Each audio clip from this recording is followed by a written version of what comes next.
Wonderful.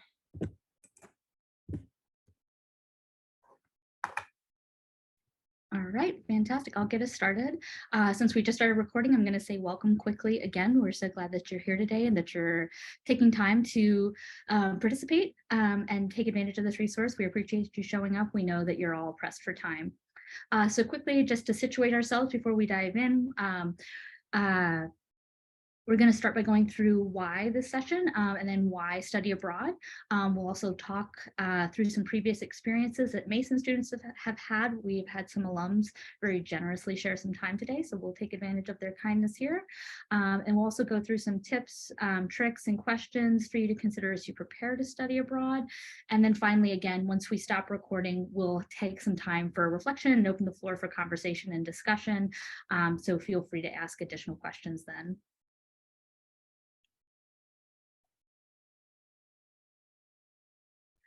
Okay, all right. So our firm belief is that every student should have the opportunity to study abroad. George Mason University is pledged to build and sustain an inclusive campus community. As such, GEO, which is its Global Education Office, is committed to increasing the number of students studying abroad, and we encourage every student to consider spending some time abroad, whether it's a few weeks or a month or a year. And so we hope that this presentation gives you the tools to make a well-informed choice about what feels safe and comfortable for you, so that way you can be confident considering these adventures and endeavors. And as we go, you'll see we have different images from Pride celebrations around the world. We know there are lots of mixed feelings on different directions that Pride parades have gone, particularly in the US, and in terms of corporations' involvements and everything. So there are many mixed feelings, but we wanted to show just different celebrations and how this has looked around the world, especially over the last few years. Okay. So this session then, we know that it's very important to educate yourself ahead of time about your host country in many ways. And that includes, of course, all about LGBTQ communities there or perspectives towards LGBTQ folks there, but also through all aspects of preparation for your host country. So the things like understanding a country's law and culture towards sexual identity, towards gender, and just knowing then what your approach might be based on what you're comfortable with as well. So some countries might require you to modify your behaviors or self-expression in some way while abroad, based on, yes, what you're comfortable with and also safety. So thinking through time and context and what makes sense there based on different laws or particular environment that you might be in. So you would just need to determine in advance how comfortable you might feel adjusting your own behaviors. I know many folks do this on a day-to-day basis in different ways, based on who they're surrounded by and how comfortable they feel or where they're at personally at that point. So just thinking through of the cultural norms of a given culture you'll be in, and selecting a destination based on your goals, what you're comfortable with, and how much you would need to or not modify your behavior based on your goals too. So depending on where you go then, thinking through, you might completely change what an American university student looks like and acts like and perspectives that they're sharing. It might be the first time that someone is meeting a student from an American university as well. And so just thinking through how those conversations may go and how to prepare yourself for all different cultural and societal differences. So why study abroad? There are a million reasons why, and I think everyone who has studied abroad or traveled may have many more reasons beyond this. But a few things of course, seeing the world, broadening your experience. There's nothing more humbling and a way to realize that there's so much you have left to learn than to travel to a completely new area. Even if it's a country that feels somewhat familiar, you can still have such a different experience living there or traveling there. Gaining a new perspective on your own country. That is so helpful then coming back, or if you plan to stay wherever you are, of just thinking through new perspectives and challenging yourself and having different conversations about then either how you see the world or what you want to do in the future. maybe exploring your own heritage even. Sometimes people will go travel to different countries based on some family heritage, and that can be a great connection of going back to then their roots and just learning more about their family and a culture and reconnecting that, and then gaining sometimes a new perspective again on their own country and your heritage related to that. Dispelling your own stereotypes, of course, even if we don't acknowledge them day-to-day basis, we all have our biases and stereotypes that may pop up, and then while traveling and you realize, wow, I did not even know that was in here, and okay, I need to address that. I need to kind of meet that head on. And so a great way of doing that is reflecting and being intentional throughout your own journey while traveling, as well as then dispelling stereotypes. When, as I mentioned, that you might be the first student from an American university, you might be the 100th student from an American university that someone's met. But either way, then meeting such people from so many different walks of life can be a really great way of just dispelling different stereotypes. But gaining new insights and outlooks, and expanding ideas of global diversity and what that might look like, since diversity can mean many different things to different people, and just having those conversations of what that your view of diversity in the US might look different than someone's view of diversity in a different culture, and just having those discussions.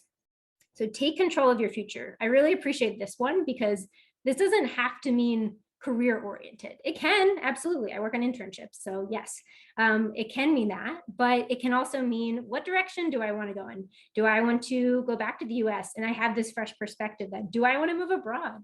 Do I want to now maybe live in the US, but I've been working on refugee programs abroad and I want to continue that at home? Like, how are ways that you can connect global to local when you come back, or just throughout your life in different ways? So this is a way where you can open up many doors for yourself in terms of, yes, your resume boosting, but also just your mindset as well.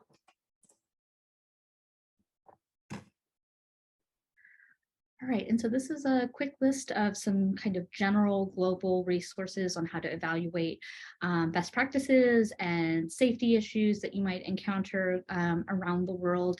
All of these resources, again, we'll send this presentation out afterwards, so that way you can click through all of these on your own, spend as much or as little time on this as you want.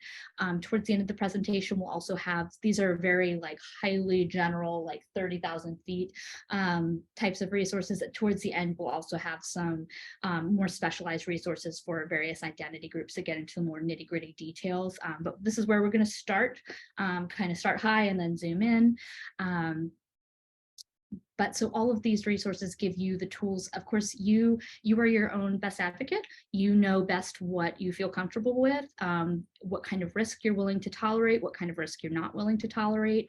And so these resources will help you to better define what issues you might be exposed to, what places might feel more or less comfortable, so that way you can make your own best choices. Because we can't tell you like, oh, this is the best place to go. There is no one best place to go, because you're all different. You're all coming from different walks of life. You all have different life experiences. There's no one best place. You can define that. But these are some good tools for you to help you make those choices. Okay, so one that we'll just talk about for a second, because it is a nice global list, and Kelly is going to flip over to the website itself, is an Asher and Lyric kind of best and worst list. The nice thing about it is that it goes through every country in the globe, and you'll see here at the top here, there's various categories that provide you various metrics to consider and evaluate safety. For example, one of them is legalized marriage, one of them is adoption recognition, one is criminalization of violence against the community. And so some of these, like for example, I'm sure very few of you, if any of you, would happen to get married while you happen to be studying abroad. I don't know, who knows, maybe. But these are just, the reason why these are selected is they're a metric to give you a sense of like how accepting is this culture, this community, this country specifically, and more specifically, the legal system. Of course, you'll also find that some of these countries, there are a few on here that have very particular legal systems that are not super tolerant and not super accepting, have a lot of bureaucratic hurdles. But then the community, when you get there, people have found like, oh, like there's tons of gay people here. Everything's great. Everything's cool. I've made lots of friends. Everything's fine.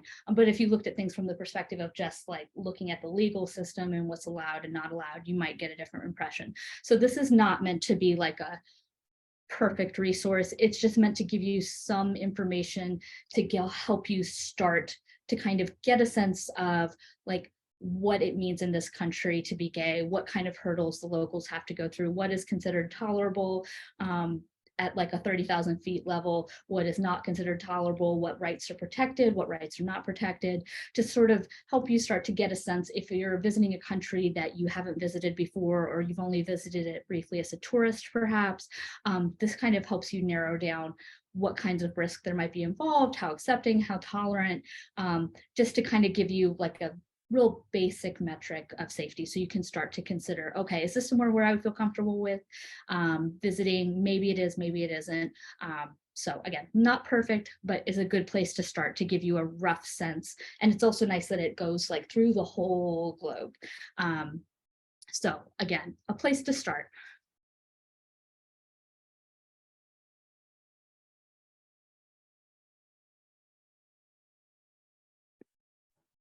And just put that in the chat because it's a very long, helpful one that will break down by each country as well. So yeah, definitely check that out.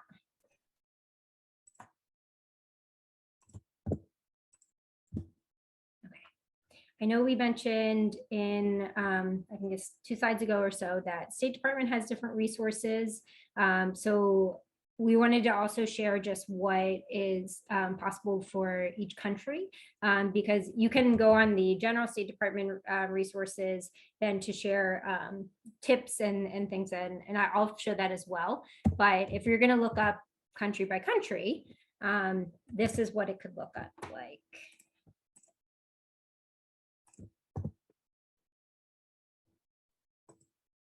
So here, then in terms of safety, because a lot of the things we're mentioning, as Martha mentioned, of what is a reality legally, safety wise, and everything is most helpful of looking in advance. And then here it'll mention if there's anything new that comes up. And then you can see here things like the country security report. You can do the travel help information, and you can just learn a few more details then about, oops, actually I want to go to about what has happened recently in that. You'll see it's all been updated recently. And then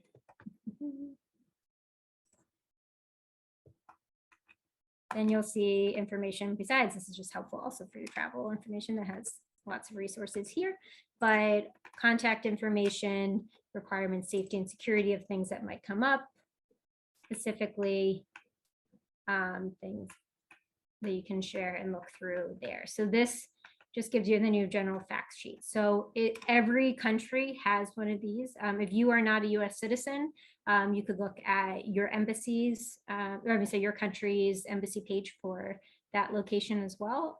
It might look a little different than this, but there should be some information then, and you can see here. And then just to show you from that State Department page as well.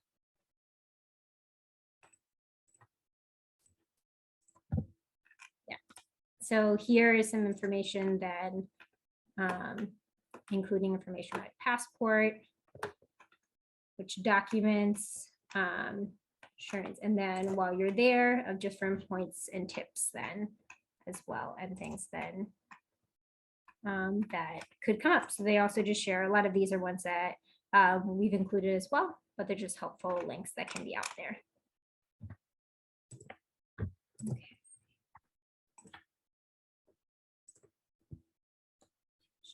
All right, moving on here.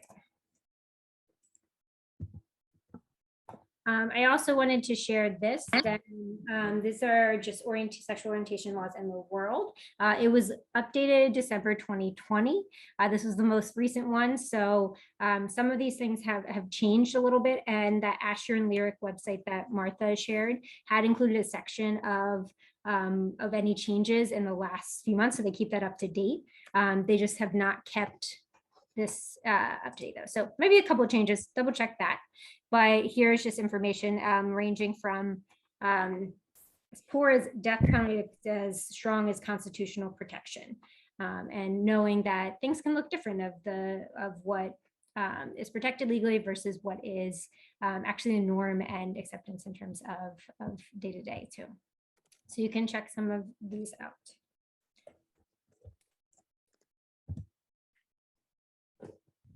All right, so next we've just got some really general tips. Of course, the first thing we're always going to recommend is that you put your own safety first. It's important to remember that when you're visiting a new country, a lot of the ways that we keep ourselves safe when we're at home, when we're in our home nation, our hometown, the things that we look out for, the sounds that we listen for, the tone of voice that makes us feel comfortable versus uncomfortable, those things are culturally embedded. So somebody raising their voice in a particular way may make you feel very uncomfortable at home. In another country, someone raising their voice may express enthusiasm, excitement. And so because you've got that added, if you're visiting somewhere where you don't have a distinct cultural connection, it's important to remember that there's kind of like an added layer of difficulty there that you'll have to get through. And that's important to remember in the context of safety, because it can make it a little bit harder for you to pick up on someone who might, in your home culture, you might easily be able to pick up on the fact that someone's being creepy, making you uncomfortable. They don't seem to blend in. They seem to be, just making you feel uneasy. It might be harder for you to identify someone who might fall into that category when you're out on the town with your friends in Madrid, as opposed to at home here in Fairfax or up in DC. So that's just an important thing to remember, is it's always better to be overly cautious rather than under cautious, and also just trust your gut. You're all very smart people. So it's good to keep just a good little thing to keep in mind. It's also good to research the terms and definitions used in your host country when talking about the LGBTQ plus community and issues and identities. Words that might be considered accessible, acceptable, not accessible. Common may not be reciprocally considered acceptable in your host nation. They might use different terms. They might approach the descriptions surrounding gender or sexuality in a different way. What they say may be different from you. It may come off to you initially, in some cases, like, oh, wow, they're not as open-minded as I thought they would be. But it's always good to take a pause when you encounter those moments, and consider their perspective, consider their cultural lens. It might not be quite what you think it is at first. So that's why it's good to prepare ahead of time, so that way you don't have those moments of knee-jerk reactions in the moment. So that way you can prepare yourself to, if you hear something that you might initially think, oh, I wouldn't have put that way. People at home wouldn't have said it that way. They wouldn't have described it that way. There may be a reason. It's not always that somebody is close-minded, and it might not be that they're hateful. It might just be that their cultural trajectory and the way that they've come to know these terms is just totally different from what you're used to. So I always encourage people to just take a pause and consider like the cultural lens first, because it might not be what you think it is. And so it's always good to remember that you're a visitor and you're a guest first before reacting negatively, perhaps. All right, last quick tip is building a support network of family, friends, and of course your handy dandy GEO program administrators and other students that you're studying abroad with, whether it be fellow GMU students or students who are visiting from other institutions. I work with exchange programs, so students go abroad for a semester and are oftentimes there with other students who are visitors but are from different schools. The folks that you have with you who are walking beside you, who are experiencing life day to day with you, who understand exactly what you're going through, are going to be a tremendous resource. But that also doesn't mean that you're leaving the folks at home behind you. So as you're dealing with while you're out of the country, there's a lot of additional work that you'll be doing, just processing outside of the homework that you're doing and the academics that you're learning. So having folks that you can kind of process and synthesize with and help process your mind is going to be going so much. You're going to be learning so much, taking so much information, and it's a lot to process. So having folks that you can talk to, process those stressors with, process this new information with, is really a tremendous gift to give to yourself, and will really help with your stress level, and also will help you to take it all in a bit more. I think when somebody has to explain something that they've learned, it always sinks in a little bit further.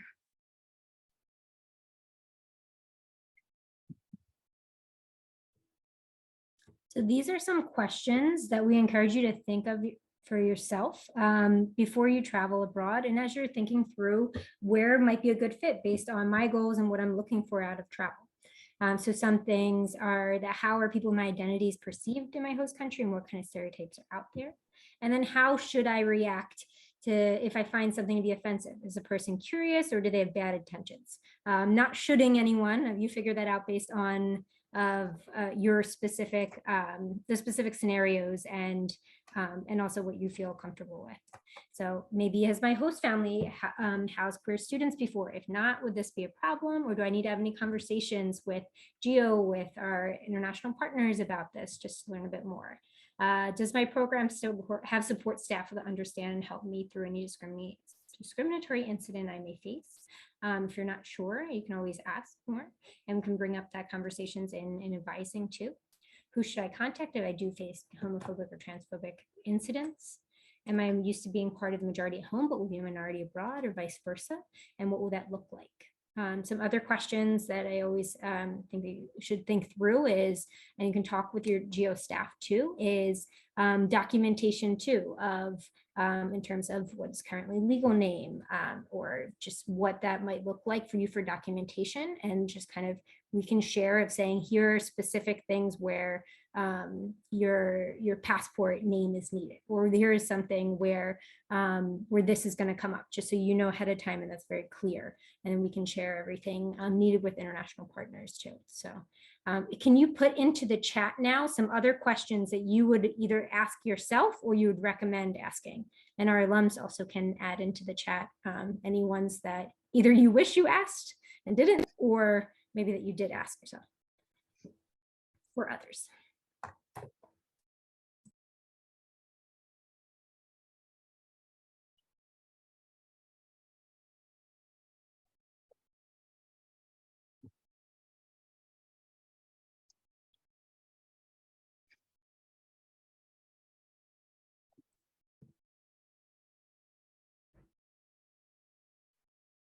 Another great question is, how can I learn more about a queer community in the city, or how to find more information about more queer spaces in that city?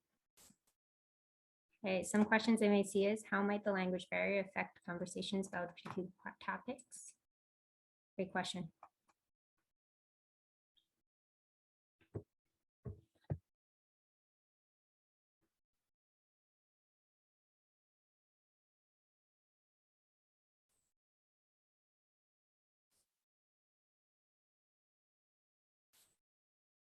Okay, keep adding in your questions. We'll go to the next one. Keep adding there. All right, so well, for better or worse, you will find good and bad things about every culture, every city, every country. So it's best to remind yourself when you're traveling abroad that you may find some things to be easier, safer, or more joyful, but reciprocally others will be more challenging. We find that students do best when they recognize that there is unfortunately no magical ideal place, but instead consider the many variables and work to find what location suits you and your unique needs best. This, of course, involves trial and error, but that's okay, because as you visit more places, you will come to trust your own ability to define the risks and rewards of each location for yourself, and that will over time make you a more confident traveler. So what we're hoping a little bit to do here today is help you to hone that instinct, so that way you can feel like you can trust yourself while you're abroad to make good choices, make safe choices. I see two more great questions in the chat. One was, if I intend to seek future employment in my host country, how do I safely gauge how queer gender identity affect employment? That's also a great question for folks who are applying for internships abroad too. So yeah, and then how do I safely find other LGBTQ plus social circles abroad? Yes.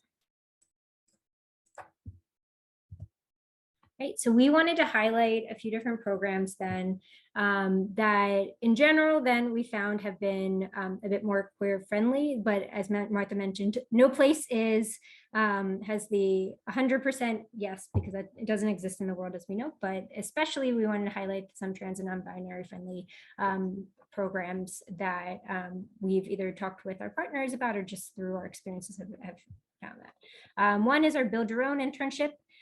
This is where students find their own internship in housing and they work with GEO for credits. It's incredibly flexible. Sometimes it's as short as a week long over winter break, sometimes as long as 5 months long and for full semesters credits kind of thing.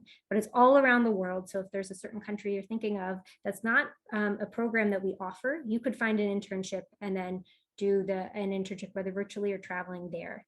And there's scholarships for it, for this particular program. It's incredibly flexible based on your interests. Then we have our internships in Buenos Aires in Argentina. So we have these in summer and semester.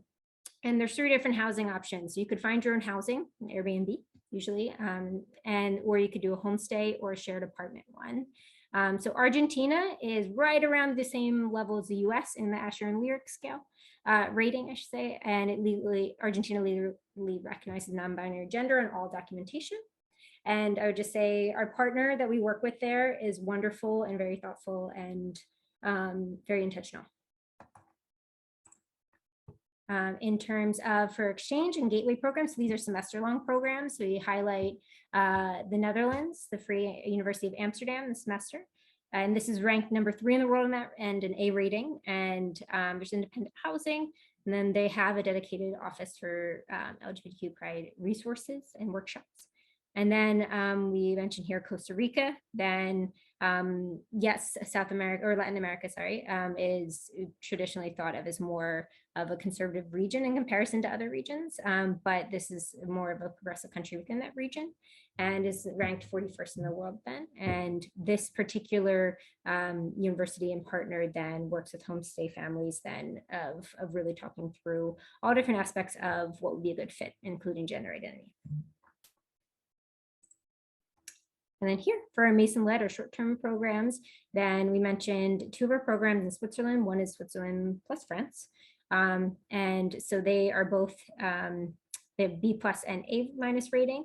And then there can be individual housing as well. And both countries have supported transgender legal identity laws. And then in terms of Spanish, the last one, we have the Spanish language program in Granada. And that one is homestays, and Spain in general then is ranked number 9, then an A-. So these are lots of different types of programs that are out there. We have many more, but we just wanted to highlight some of these. Doesn't mean that thinking, oh, these are my only options. There's, of course, as we mentioned, all based on your goals. All right, and so just quickly, we would be remiss if we didn't mention the fabulous folks at the Resource Center on campus. As you're refining your goals in terms of safety, you can obviously talk to the folks in our office as much as you want, but definitely the folks in the Resource Center as well have their own travel experiences, their own life experiences. So if you're having trouble defining like what safety means to you, they're also great people to reach out to have a good conversation with and help you as you're refining your goals and your sense of self and sense of safety.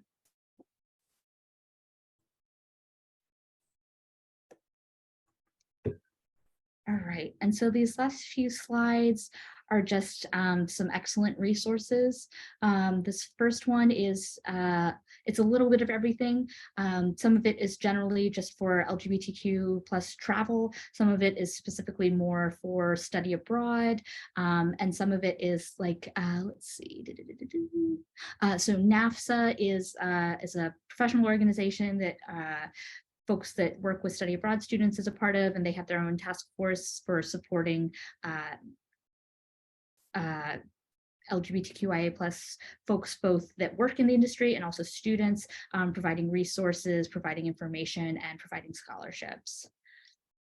And then as we get into the next couple slides, we've gathered some blogs and some informational websites that support specific communities as they're studying abroad to help them address like specific safety concerns, specific cultural concerns, needing specific resources. Some of these are by travel professionals, some of these are by former study abroad students, so it varies. And if you're looking through this list and you're like, oh, actually, yeah, these are cool, but I'm looking more for this, Google is your best friend. Travel blogging is super duper trendy and has been for quite some time.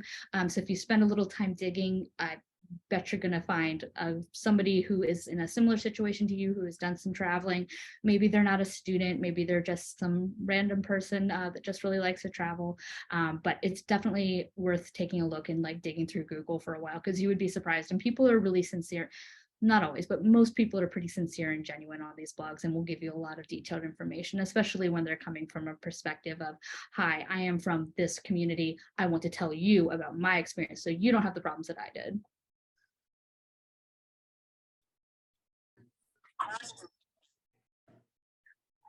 And so there's definitely a little bit of everything there. And again, we'll send this out after the presentation so you can dig through these and take a look at what lines up with your identity and what you want to know more about. And if you have any questions or you're having trouble finding information, please reach out. We work in the office and we also have a fleet of student interns who will be happy to help you do some research. One last thing before we stop recording, and then we'll head to chatting with our alums. I see one other question was, are there LGBTQ plus organizations in the city I'm visiting, and do they have events, etc. Question. I just wanted to show one last thing on our site here. Let's see, on our geo page, I know you mentioned a link there for our diversity, equity, and inclusion abroad page here. So this includes a lot of the resources we mentioned. So if you are attending today, we're going to send this out in general and the slides, but it includes a lot of the resources here. And then afterwards, we're going to upload this as well, this recording. So we'll have that here. And as more things come available, then we also will keep updating this. This is a working list. And so in your own travels, if you come across particular, really particularly helpful resources, definitely don't hesitate to send us over and we can add on here too. And also we have some that are more country specific too, individually as advisors. So if you ever find information about that through your travels too, always the community of sharing here. So, but I'm gonna stop recording now. So let's see. So thank you for everyone watching.